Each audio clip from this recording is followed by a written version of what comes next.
MTV news Kannada ವಾಹಿನಿಗೆ ಸ್ವಾಗತ.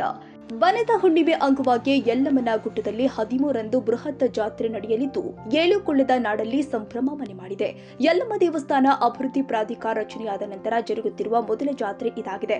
ಭಕ್ತರಿಗೆ ಅಗತ್ಯ ಮೂಲ ಸೌಕರ್ಯ ಕಲ್ಪಿಸಲು ಪ್ರಾಧಿಕಾರ ಸಕಲ ಸಿದ್ಧತೆ ಮಾಡಿಕೊಂಡಿದೆ.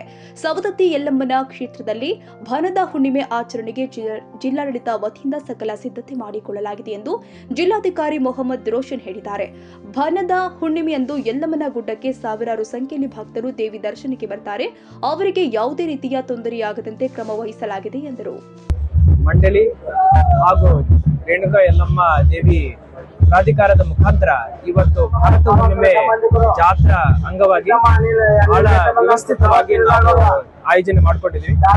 ಅದಕ್ಕೆ ಸ್ಥಳೀಯ ಶಾಸಕರಿಗೆ ಹಾಗೂ ನಮ್ಮ ಜಿಲ್ಲಾ ಉಸ್ತುವಾರಿ ಸಚಿವರಿಗೆ, ಅದೇ ರೀತಿ ನಮ್ಮ ಮಂಡಳಿಯ ಅಧ್ಯಕ್ಷರು, ಪ್ರವಾಸೋದ್ಯಮ ಸಚಿವರು, ಅದೇ ರೀತಿ ನಮ್ಮ ಮುಜರಾಯಿ ಸಚಿವರು ಎಲ್ಲರಿಗೂ ನಾನು ಕೃತಜ್ಞತೆ ಹೇಳಲಿಕ್ಕೆ ಬಯಸುತ್ತೇನೆ. ಈ ವರ್ಷ ತಾವು ನೋಡಬಹುದು, ಸರಿಸುಮಾರು 10 ಲಕ್ಷ ಭಕ್ತಾದಿಗಳು ಇಲ್ಲಿ ಆಗಮಿಸಿದ್ದಾರೆ. ಅವರಿಗೆ ಯಾವುದೇ ರೀತಿಯ ತೊಂದರೆ ಆಗದಂತೆ ವ್ಯವಸ್ಥಿತವಾಗಿರುವಂತಹ ಒಂದು ನಾವು ಆವರಣವನ್ನು ಇಲ್ಲಿ ಸೃಷ್ಟಿ ಮಾಡಿದ್ವಿ. ಜನರು ಬರ್ತಾ ಇದ್ದಾರೆ, ದೇವಿ ದರ್ಶನ ಮಾಡಿಕೊಂಡು ಬಹಳ ಶಿಸ್ತಿಂದ ಅವರು ವಾಪಸ್ ಹೋಗ್ತಾ ಇದ್ದಾರೆ. ಇದೇ ರೀತಿಯ ಒಂದು ದೃಷ್ಟಿಕೋನ ಇಟ್ಕೊಂಡು ನಾವು ಕೆಲಸ ಮಾಡಿದ್ವಿ. ಈ ನಿಟ್ಟಿನಲ್ಲಿ ನಮ್ಮ ಪ್ರಾಧಿಕಾರದ ಸೆಕ್ರೆಟರಿ ಅಶೋಕ್ ಅವರು ಇರ್ಬೋದು, ನಮ್ಮ SP ಸಾಹೇಬ್ರು ಇರ್ಬೋದು, ಎಲ್ಲ ನಮ್ಮ ತಂಡದ ಎಲ್ಲ ಸದಸ್ಯರು ಬಹಳ ಹಗಲು ರಾತ್ರಿ ಕೆಲಸ ಮಾಡಿದ್ದಾರೆ.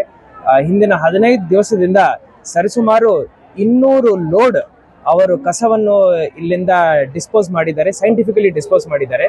ಅದಲ್ಲದೆ ಗೂಡಂಗ್ಲಿಗಳು ಇರ್ಬೋದು, ಅದರದ್ದು ರೋಡ್ ಮೇಲೆ ಇರೋ ಏನ್ ವ್ಯವಸ್ಥೆ ಇದೆ ಎಲ್ಲ ಬಹಳ ಶಿಸ್ತಿಂದ ಅವರು ಮಾಡಿಕೊಟ್ಟಿದ್ದಾರೆ. ತಾಜಾ ಸುದ್ದಿಗಾಗಿ ಎಂಟಿವಿ ನ್ಯೂಸ್ 24x7ಗೆ ಸಬ್ಸ್ಕ್ರೈಬ್ ಮಾಡಿ ಮತ್ತು ಬೆಲ್ ಐಕಾನ್ ಅನ್ನು ಒತ್ತಿ. ತಪ್ಪದೇ ಲಿಂಕ್ ಶೇರ್ ಮಾಡಿ.